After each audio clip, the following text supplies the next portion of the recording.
The next speaker, Shri Niranjan Bishi. Sir, you have 10 minutes. Not present. The next speaker is Shri Manoj Kumar Jha. Sir, you have 7 minutes. Yeah, thank you. Vanakkam, Honorable Vice Chairman sir.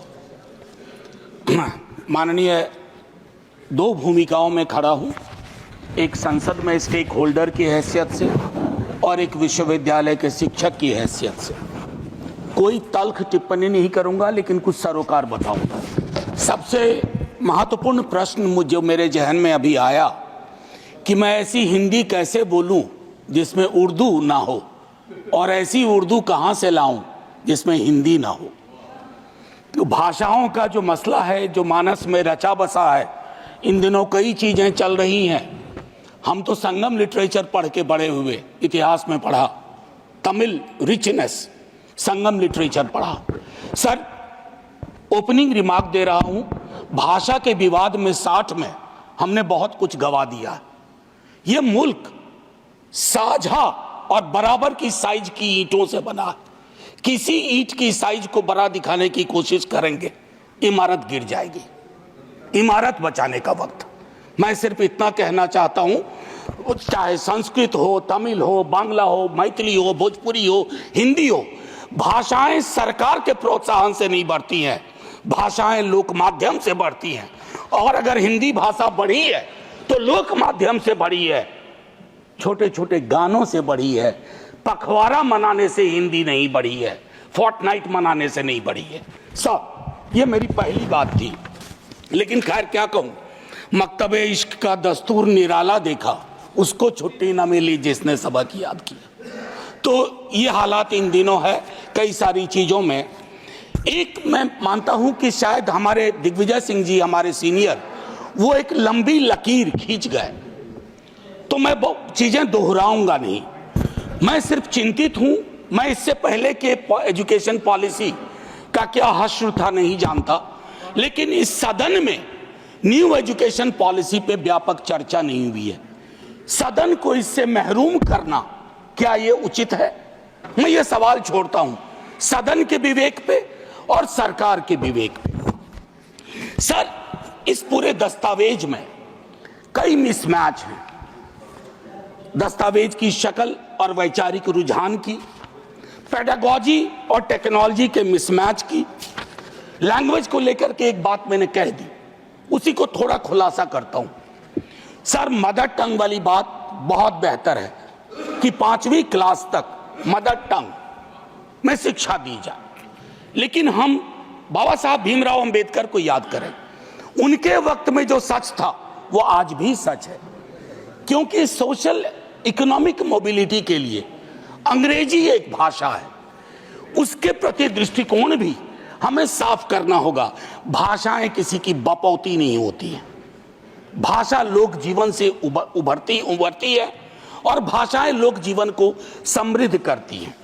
अब doubling the gross enrolment ratio की बात हुई 2035 तक संभवतः इस दस्तावेज में, तो उसमें मुझको लगता है कि उस हिसाब से अगर इसको अचीव करना है तो प्रति सप्ताह 15 वर्ष तक नए विश्वविद्यालय खोलने होंगे। अब आइए सर, मैं एक महत्वपूर्ण विषय पे आता हूं, और इस विषय पे संभवतः मैं 50 बार बोल चुका हूं। सर, एक चीज होती है एनएफएस, ये एकलव्य ढूंढने का नया तरीका हो गया, नॉन फाउंड सूटेबल। मैं नहीं कह रहा, कमिटी कह रही है, committee on welfare of scheduled caste and scheduled tribe. उन्होंने कहा जो ये स्टीरियोटिपिकल रिस्पॉन्स आता है कि सूटेबल कैंडिडेट नहीं मिले, ये बिल्कुल गलत है सर। कमिटी ने कहा ये एक्सेप्टेबल नहीं है। यही बात कमोबेश ओबीसी रिक्रूटमेंट पर लागू होती है। मैं माननीय शिक्षा मंत्री जी से, माननीय नेता सदन लगातार बैठे हुए हैं, सर आग्रह करूंगा, ये महामारी सब कुछ ली जाएगी। ये मध्ययुगीन व्यवस्थाओं की महामारी है जो आधुनिक चोला पहन चुकी है। इस चोले को उतरवा के फेंकवा दीजिए, अन्यथा बहुत मुश्किल होगी। महोदय, गुजरात बड़ा समृद्ध राज्य है, हमेशा नजरें इनायत रही हैं आज़ादी के बाद से ही, लेकिन आज बड़ी खुशी हुई कि हमारा बिहार जैसा पिछड़ा राज्य भी बिहार गुजरात के साथ एक कैटेगरी में साथ साथ, और वो कैटेगरी है एनरोलमेंट इन हायर एजुकेशन, जहां हम बिहार, आसाम, गुजरात भाई भाई। बस ये एक चिंता का विषय था, मैंने कह दिया। और नीति आयोग की भी इसमें स्कूल एजुकेशन को लेकर के कुछ महत्वपूर्ण टिप्पणियां हैं। अब महोदय मैं एक आध मिनट ले लूं तो माफ कर दीजिएगा आज। Please spare me 1 minute extra if it is possible. Sir, priorities clear होनी चाहिए, कोई भी सरकार हो। आप एजुकेशन से क्या उम्मीद करते हैं? वो जो प्रीलिम सेट की बात की थी ना ऋतव्रता ने, वो हमारा एक नजीर होना चाहिए। और मुझको लगता है कि सार्वजनिक क्षेत्र के विद्यालयों, मैं एक सरकारी स्कूल का पढ़ा हुआ हूं, हिंदी मीडियम से पढ़ा 10वीं तक। 11वीं में अंग्रेजी से पहली बार राब्ता हुआ। सर मुश्किल आई, क्वींस लैंग्वेज की अपनी दिक्कतें हैं, लेकिन सर सरकारी स्कूलों के, मैं अपने ही स्कूल को आज जब वापस जाके देखता हूं, क्या बना के रख दिया हमने। मुझे निजी क्षेत्र को के खिलाफ मत समझा जाए, लेकिन एक संतुलन होना चाहिए। दुनिया के तमाम उन देशों ने एजुकेशन और हेल्थ में सबसे अच्छा किया है जिन्होंने सार्वजनिक क्षेत्र के को बढ़ोतरी दी है, उसको प्रोटेक्ट किया है। एनटीए के बारे में कई दफा बोल चुका हूं सर। ये कोचिंग इंस्टीट्यूट के मैं संसदीय गैर दामाद, असंसदीय तो नहीं है ना, मैं पूछ लेता हूं पहले ही, नहीं तो दूसरा शब्द दूंगा। हाँ, रिश्तेदार की तरह व्यवहार करना। कोचिंग इंस्टीट्यूट फ्लरिश कर रहे हैं, बार बार परीक्षा पैटर्न, पेडागोजी, सिलेबस में बदलाव, बच्चों को हमने गिनी पिग्स बना के रख दिया। मैं दिल्ली विश्वविद्यालय में हूं सर, नामांकन की पद्धति बदल गई है, लेकिन मैं देख रहा हूं अब 8वीं 9वीं क्लास से बच्चा स्कूल एजुकेशन को छोड़ करके एनटीए की कोचिंग ले रहा है कि सीयूईटी क्वालिफाई करना। ये स्ट्रक्चरल प्रॉब्लम है। बस सर 1 मिनट। शिक्षा के संस्थान वैचारिक युद्ध क्षेत्र हो गए हैं सर। मैं टिप्पणी नहीं करना चाहता, घनश्याम जी ने कही एक बात सर, कोई टिप्पणी इस तरह की नहीं, कि वामपंथी रुझान, मुझको लगता है कि कांग्रेस के साथ दिक्कत पता नहीं क्या थी, उन्होंने वामपंथियों को तथाकथित, हालांकि उसमें मेरिट नहीं है, ढूंढा। लेकिन सर दक्षिण पंथी वैचारिकी का अड्डा बनते जा रहा है। आप कई चीजों को हटा रहे हैं।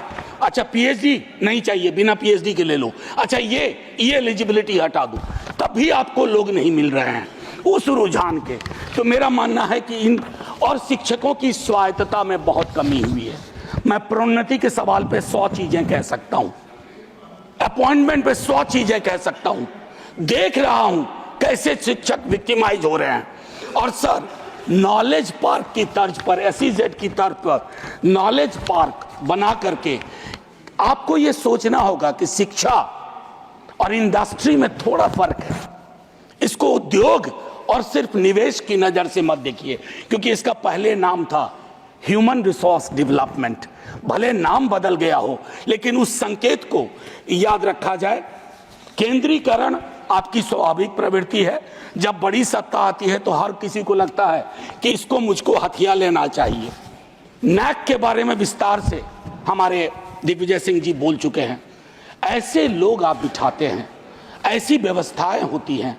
नैक में सर क्या होता है, मैंने भी अपने टाइम में एक नैक देखा है मेरे विश्वविद्यालय में, बता नहीं सकता हूं सर।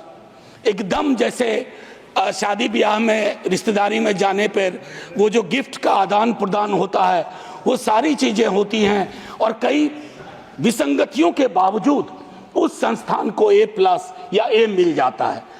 रिविजिट करिए। धर्मेंद्र, माननीय शिक्षा मंत्री जी से कहूंगा, शिक्षा मंत्री और रेल मंत्री सबसे डिफिकल्ट काम है इस देश में। आप एक महत्वपूर्ण पद पे हैं। मैं आपसे कहूंगा, आपकी सरकार नहीं होगी, लेकिन इस नीति का प्रभाव रहेगा। इसलिए कोशिश किया जाए हम सबको कि हम सब ऐसी व्यवस्था विकसित करें जहां खुले मन से बोलने के लिए कोई बंद न कर दिया जाए। डेमोक्रेसी की एक परिभाषा है sir, true democracy is one where you are not closed for being open. आखिरी 30 सेकंड मैं एक और चीज कहूंगा सर। संजय जी कह के गए, मैं विवाद में ही नहीं, मैं हिस्ट्री का स्टूडेंट हूं सर। कभी उस पर बहस होगी मुगल सल्तनत और अन्य रूलर्स पे तो विस्तार से बोलूंगा, लेकिन आज एक टिप्पणी करता हूं सर। इतिहास के बासी पन्नों में जा करके अगर हम आज की चुनौतियों में पर्दा डालने की कोशिश करेंगे, उन बासी पन्नों के नायक और खलनायक आपकी चुनौतियों में आपकी मदद नहीं करेंगे। अद्भुत विसंगति है, अद्भुत विसंगति है कि औरंगजेब पे टिप्पणी तो सदन से बाहर और महात्मा गांधी के हत्यारों का महिमा मंडन तो सदन के अंदर। सर आखिरी में मैं यही कहूंगा कि सब मेरे सर ये उनको